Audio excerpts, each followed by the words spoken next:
Hello, I'm JoLaine, minor. I will be discussing labor standards and construction management in relation to the DCEO Rebuild Illinois grants administered by the Office of Community Development. The Rebuild Illinois Public Infrastructure grants are subject to the Illinois Prevailing Wage Act, the Employment of Illinois Workers on Public Works Act, the Illinois Works Jobs Program Act for apprenticeship participation, and the Business Enterprise Program for Minorities, Females, and Persons with Disabilities Act, otherwise referred to as BEP. The Illinois Prevailing Wage Act requires the payment of prevailing wages for all construction funded in whole or in part with state funds. It requires all construction contracts to contain a stipulation that not less than the prevailing wage rate applicable to the project be paid to all laborers, workers, and mechanics performing work under the award. It requires all bonds of contractors to contain the provision as will guarantee the faithful performance of such prevailing wage clause as provided by the contract. Listed on your screen is the sample prevailing wage clause that should be listed in your contract. You can find this sample on the Illinois Department of Labor's website. Compliance with the Illinois Prevailing Wage Act is enforced by IDOL. DCEO will not render a legal opinion as to the applicability of the Prevailing Wage Act to any project. You should consult your own legal counsel for such an opinion. The grantee will be required to report on Prevailing Wage Act compliance. Please visit IDOL's website listed on your screen for more information. This is a screenshot of the IDOL's website where you can obtain copies of the administrative code, the prevailing wage rates, and report on Prevailing Wage Act compliance. The next act we will discuss is the Employment of Illinois Workers on Public Works Act, the Preference Act. This language must be included in all contracts and subcontracts. The Preference Act is applicable to public works projects. An entity must employ at least 90% of Illinois laborers on these public works projects during periods of excessive unemployment in Illinois. An Illinois laborer is defined as anyone who resides in Illinois for more than 30 days and intends to become or remain an Illinois resident. Excessive unemployment is defined as any month immediately following 2 consecutive calendar months during which the level of unemployment in the state exceeds 5% as measured by the U.S. Bureau of Labor Statistics. Please note that this applies to the hiring of employees regardless of when the grant agreement or contract was executed. Compliance with the Preference Act is enforced by IDOL.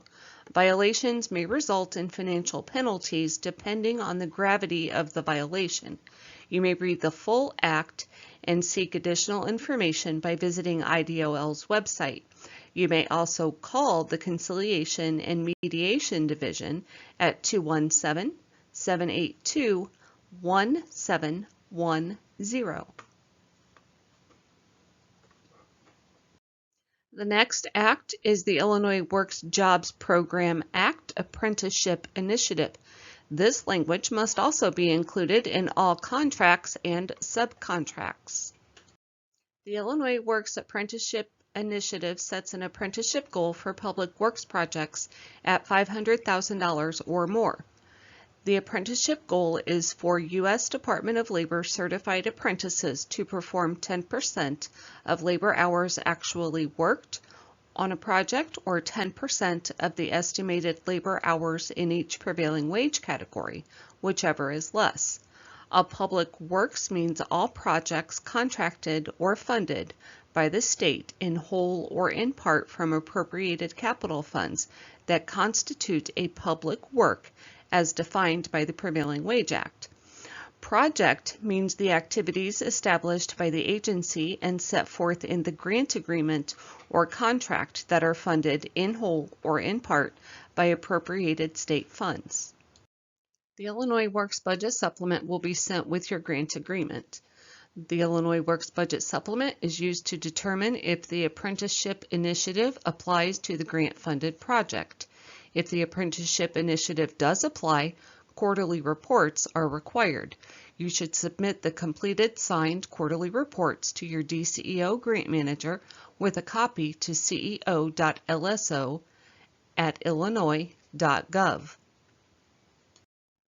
The first submission of the Illinois Works Budget Supplement should be submitted within 10 days of receiving the executed grant agreement.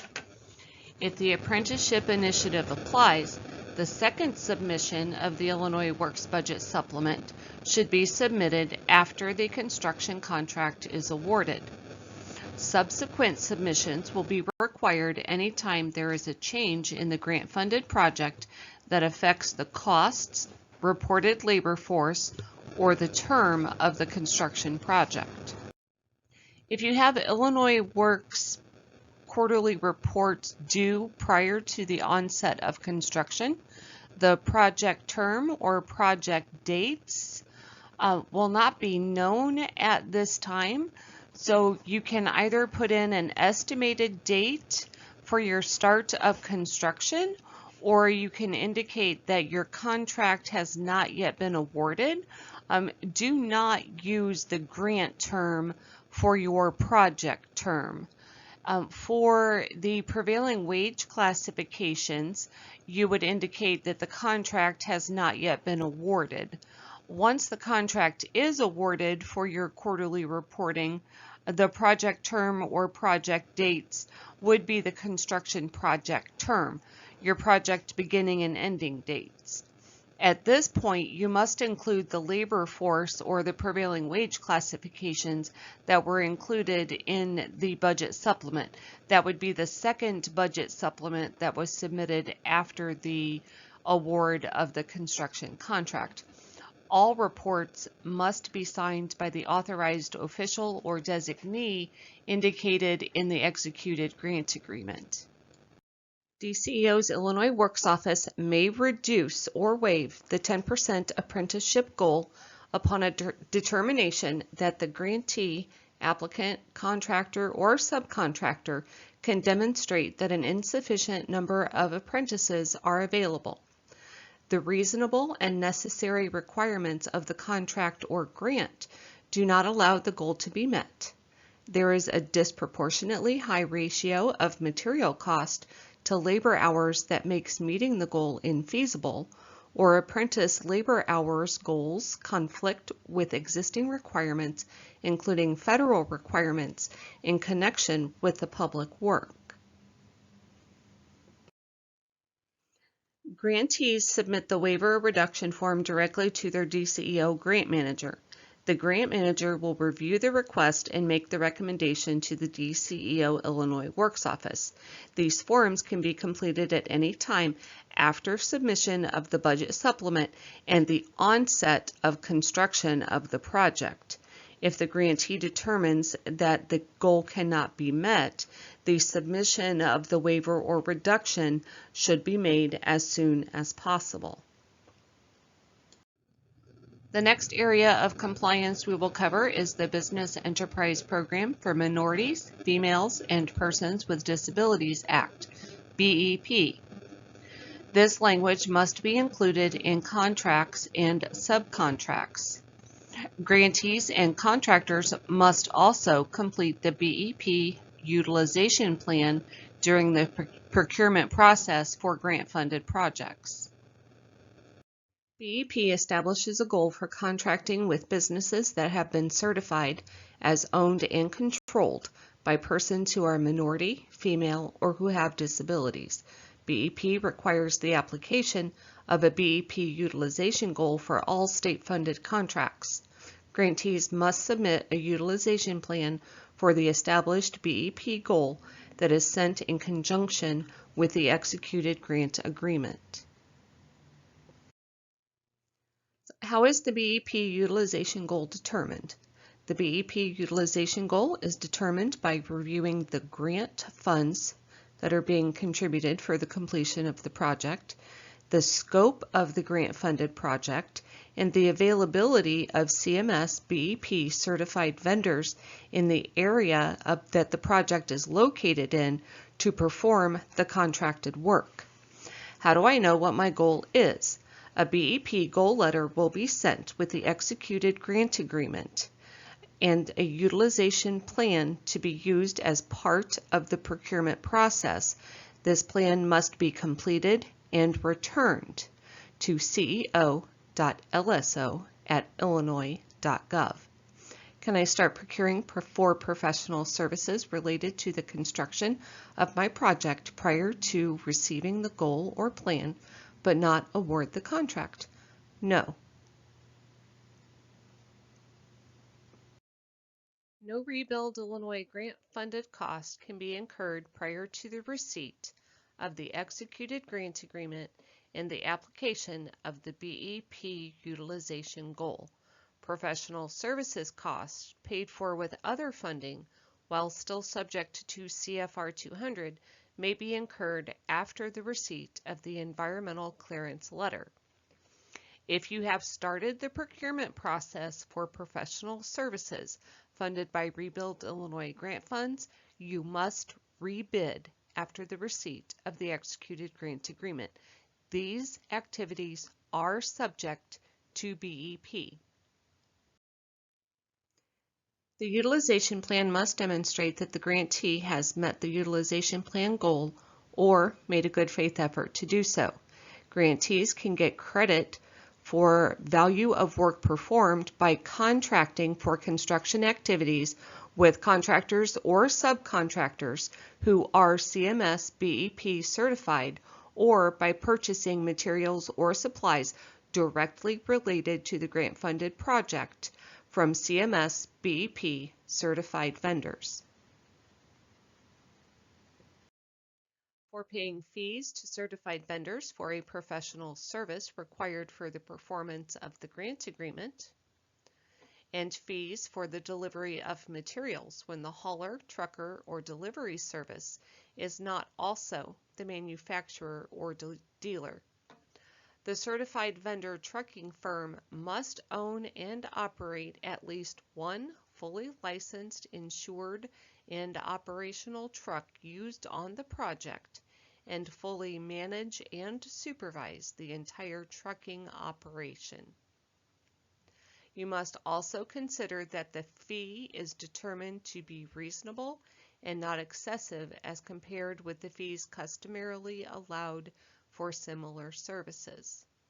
Please note that general office overhead or grantee support activities are ineligible expenditures and shall not be counted toward the BEP utilization plan goal credit. There are 3 sections of the BEP utilization plan that must be completed. The Assurance and Compliance section, which must include the grantee's authorized official signature. Section 1 must be completed for each CMS BEP certified vendor and must include the authorized official signature. This could be the grantee's authorized official signature or the contractor's authorized official signature. A Section 2 demonstration of good faith efforts must be completed if the contracting or subcontracting goal was not achieved, and supporting documentation and a letter of explanation must also be included if the goal was not achieved. The Assurance and Compliance section will be completed by the DCEO grantee, and it must include the DCEO grantee's authorized official signature. The contractor that is submitting a bid on your project may also include this page of the utilization plan during the procurement process, but we will require that this page be submitted with the grantee's information prior to the approval of your utilization plan. Section 1 of the BEP Utilization Plan must be completed for each CMS BEP certified vendor, including the authorized signature. This could be completed by the grantee to the prime contractor if the prime contractor is a CMS BEP certified contractor or vendor. Or it could be the prime contractor entering into a contract with a subcontractor to meet the BEP utilization goal by subcontracting. Section 2 of the BEP Utilization Plan, Demonstration of Good Faith Efforts, must be completed when the utilization plan goal is not achieved. It must include the authorized signature of the bidder and supporting documentation and a letter of explanation as to why the goal was not met. On the left-hand side of the screen is Section 2A, the Good Faith Efforts Checklist. Each item must be initialed by the certifying contractor. If any item was not completed, a detailed explanation as to why the item was not completed must be submitted with the utilization plan. Section 2B, Good Faith Efforts Contacts Log, must also be completed and submitted with the utilization plan.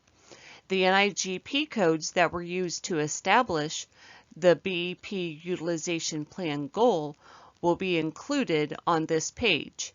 These codes must be used in the CMS Diversity website to locate the contractors available to work on the project.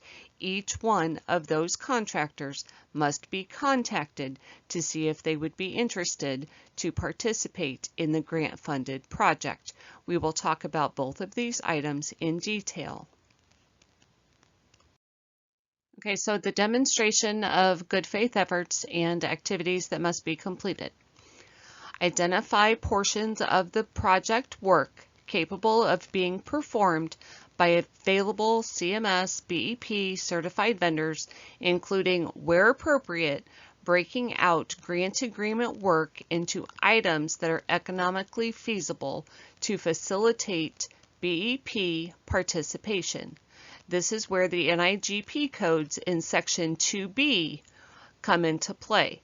So cms.diversitycompliance.com is the website that I previously mentioned. You must solicit through reasonable and available means, which is reasonable notices and advertisements, BEP vendors to perform the types of work that could be contracted on this project within sufficient time to allow them to respond. This is a minimum of 10 days prior to bid opening. Provide timely and adequate information about the plans, specifications, and requirements of the grant agreement. You must follow up initial solicitation to answer questions and encourage BEP vendors to submit proposals or bids. Advertise. Send individual notice via email to BEP contractors and vendors. Follow up via secondary means. Make follow-up phone calls.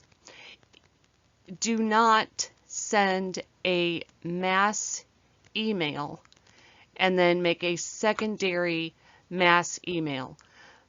Mass emails are just a bad idea in general. Individual emails are okay. If you don't get initial response, make follow-up phone calls, but document.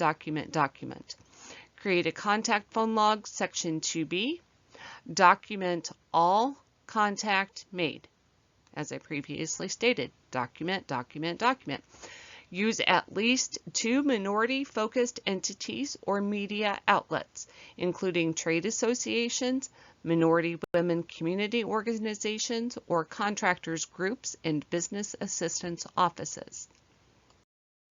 Negotiate in good faith with interested BEP vendors that submitted proposals or bids and thoroughly investigate their capabilities.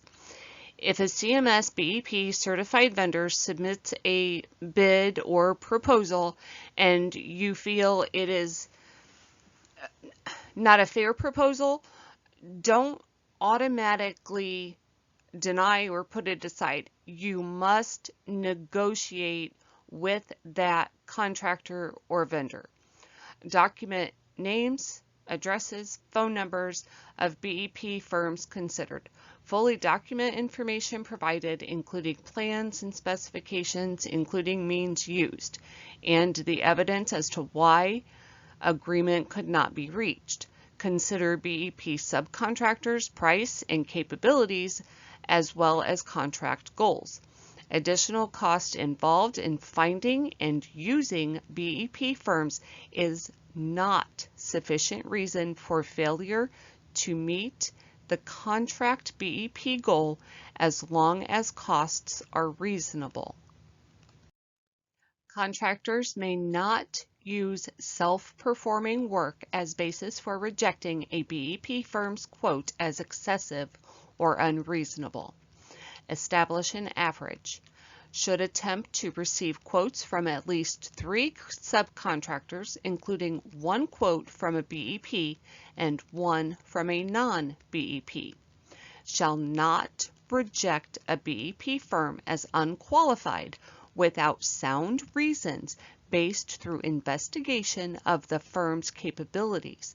A written detailed statement must be submitted outlining the reason for each BEP firm that is rejected.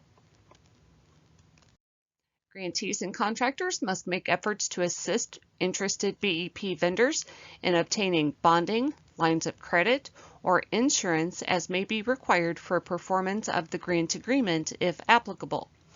Utilize resources available to identify available certified vendors, including but not limited to BEP assistant staff, local, state, and federal minority or women business assistance offices, and other organizations that provide assistance in the recruitment and placement of diverse businesses. All of these items that we just went through are those that are included in Section 2A of the BEP Utilization Plan that the contractor must initial as they were certifying had been made when obtaining or attempting to obtain CMS BEP certified contractor participation in the grant-funded project. So please go through each one of these as you are reviewing your BEP utilization plans and before approving your contracts. Does the contractor or business have to be certified with CMS Business Enterprise Program as a minority-owned business or women-owned business to be counted toward meeting the BEP utilization plan goal? Simple answer, yes. See the CMS BEP Certified Vendor Directory at cms.diversitycompliance.com. Can a grantee use an alternate certification to comply with BEP requirements? No. The DBE must be a CMS BEP certified vendor. However, if the business is already certified by one of the entities listed on this screen, it may complete a recognition certification affidavit. This is a much simpler certification process than if it were to make a new application for CMS BEP certification. How long does the BEP certification process take? The certification process takes approximately 60 days. Any questions regarding certification should be referred to the Department of Central Management Services Business Enterprise Program at the website or telephone numbers listed on your screen. I submitted my plan, but we were unable to meet the goal. Can I move forward and award my construction contract? No. Contracts should not be awarded until you receive a BEP Utilization Plan approval letter from the department. BEP utilization plans that do not meet the utilization goal and request a waiver for reduction must include all documentation to support good faith efforts and a letter of explanation. We just opened bids and none of the responding bidders met the utilization plan goal. Do we need to rebid the project? No. You are allowed to afford all responsive bidders the same 10-day cure opportunity to seek additional CMS BEP certified vendors to participate in the grant-funded construction project. One of our bidders did not complete the BEP utilization plan. Do we include that bidder in the 10-day cure opportunity? No. A bidder who does not submit the BEP utilization plan is considered non-responsive. I submitted my plan, but now I have to change a vendor. What do I do? The BEP change of vendor form will be sent after the department's review and approval of the BEP utilization plan. How does the BEP compliance affect my grant funds? Lien waivers will be sent after the department's review and approval of the BEP utilization plan. Grantees must submit partial lien waivers with request for payments in order to receive grant funds. The lien waivers are compared with the utilization plan to ensure compliance prior to approval and release of grant funds. The final request for payment shall include the final lien waiver, which includes the amount of all contracts from subcontractors and suppliers for which final lien waivers were not previously submitted. The department will withhold the amount of grant funds applicable to the BEP goal percentage until all CMS BEP certified vendors have been paid and the BEP utilization goal is met. If you have any questions, I will be happy to answer them and assist you with any of these areas of compliance.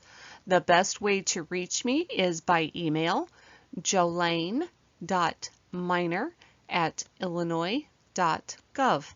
Thank you.